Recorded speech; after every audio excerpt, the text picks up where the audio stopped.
remercier d'avoir accepté notre invitation. Je rappelle que vous êtes journaliste, spécialiste de l'environnement pour le quotidien Le Monde, chroniqueur en charge de la chronique écologie. Vous venez de publier cette semaine un livre, L'oligarchie, ça suffit, vive la démocratie.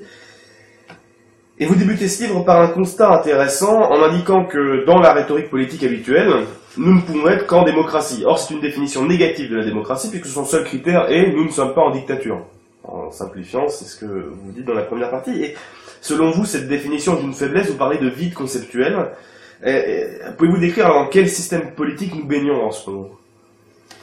Eh bien, on pourrait dire que nous sommes dans une forme politique que les Grecs antiques avaient très bien vue. Ce sont les Grecs qui ont créé nos conceptions politiques, qui ont créé la façon dont l'Occident conçoit la politique, et les Grecs avaient conçu, imaginé, pensé, et d'une certaine manière vécu, trois formes politiques.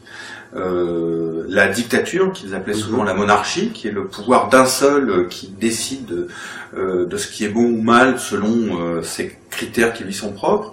La démocratie, qui est le pouvoir du peuple par le peuple et pour le peuple, et qui s'exerce par un certain nombre de dispositifs. Et puis, une troisième forme politique que l'on a complètement oubliée, qui était le régime oligarchique, qui est la situation dans laquelle un petit nombre de gens, généralement les plus riches ou les plus puissants, discutent entre eux de ce qu'il faut faire, en quelque sorte délibèrent, font démocratie entre eux, et puis une fois qu'ils sont arrivés à un consensus, à une décision, eh bien l'imposent à la société par les différents canaux de décision et de pouvoir dont ils disposent. Et l'hypothèse que je défends et la position que je propose, c'est de dire qu'effectivement on vit depuis une centaine d'années, peut-être même, enfin peu importe depuis combien de temps, dans une représentation de la politique où c'est une alternative entre la dictature ou la démocratie. Et ça s'explique de manière assez logique par le fait qu'effectivement, pendant tout le XXe siècle, la question de la démocratie s'est posée en opposition par rapport à la dictature nazie ou fasciste, et puis en opposition par rapport au système totalitaire soviétique, et que donc l'alternative était très claire. Mais depuis une trentaine d'années, depuis l'effondrement de l'Union soviétique, il est très clair qu'on n'est plus dans cette alternative. C'est-à-dire que ce qui peut menacer la démocratie n'est pas la dictature. Et qu'en revanche, si on regarde attentivement l'évolution des formes politiques en Occident depuis une trentaine d'années, par un certain nombre de dispositifs ou de mécanismes dont on va parler, eh bien, on s'aperçoit qu'il y a une dérive de la démocratie, une dégénérescence de la démocratie extrêmement prononcée, qui devient de plus en plus visible, que par ailleurs s'est constituée du fait d'une augmentation très importante des inégalités depuis une trentaine d'années, une couche de personnes les plus riches, extrêmement riches, et qui en arrivent à cumuler des pouvoirs financiers, notamment des pouvoirs économiques, des pouvoirs politiques et des pouvoirs médiatiques, et qui, de facto, se constituent en oligarchie et exerce le pouvoir d'une façon qu'on peut qualifier comme étant le régime oligarchique. Donc voilà, mon propos, la question que je pose, c'est est-ce que nous sommes encore en démocratie, sachant qu'elle est très malade, qu'elle est très dégénérée, ou sommes-nous déjà passés dans le régime oligarchique ? Alors, justement, parce que ce système oligarchique, d'une certaine manière, on pourrait vous rétorquer qu'il est choisi. Mais pour l'instant, les élus sont encore élus, au suffrage universel direct. On pourrait dire que ce système a été choisi et qu'en cela nous vivons en démocratie. Comment vous pourriez rétorquer cela ?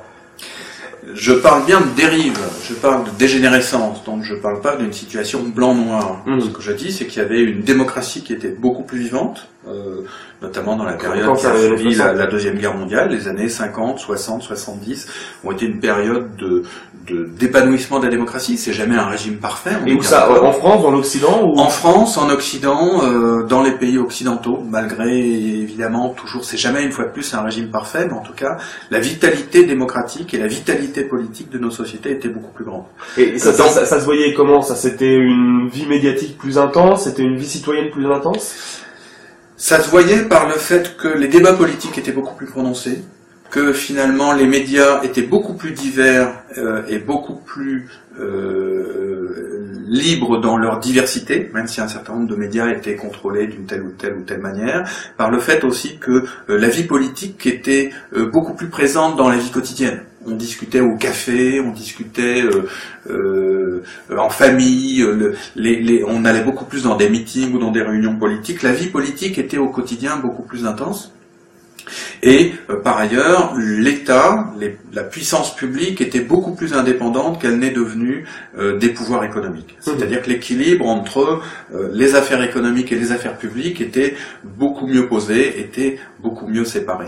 Là, à l'inverse, on a eu une dégénérescence par le fait que, effectivement, s'il y a toujours des élections, d'une part, les élections se gagnent de plus en plus par la capacité à avoir de l'argent pour payer les campagnes, et c'est particulièrement net aux États-Unis où maintenant ça a été très bien mis en évidence par une association qui travaille là-dessus en permanence et qui compare simplement les budgets, parce qu'aux États-Unis les budgets de campagne doivent être déclarés, et bien constate que 95% des élus à la Chambre des représentants ou aux sénateurs ont été ceux qui ont été en capacité de dépenser le plus d'argent pour la campagne.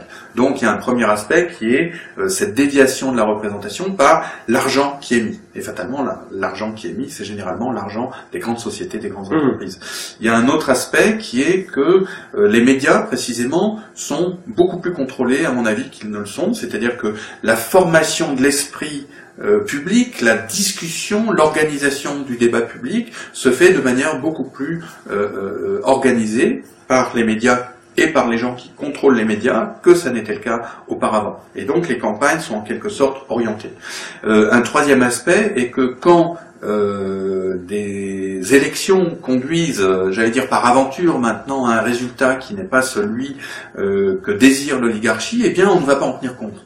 Et l'exemple cardinal est celui du référendum de 2005 sur le traité instituant la Constitution européenne, qui a été rejeté par la majorité en France, mais aussi aux Pays-Bas, qui sont, il faut le rappeler, deux des pays fondateurs de l'Union européenne, des communautés européennes. Ça a été après repoussé aussi par le peuple irlandais. Il était clair, d'ailleurs, si on faisait des sondages, qu'il y avait une opposition dans d'autres pays à l'égard de ce traité, et pourtant, il a été mis en œuvre sous le nom de traité de Lisbonne. Et là, on a un exemple de désaveu du choix démocratique qui est tout à fait stupéfiant.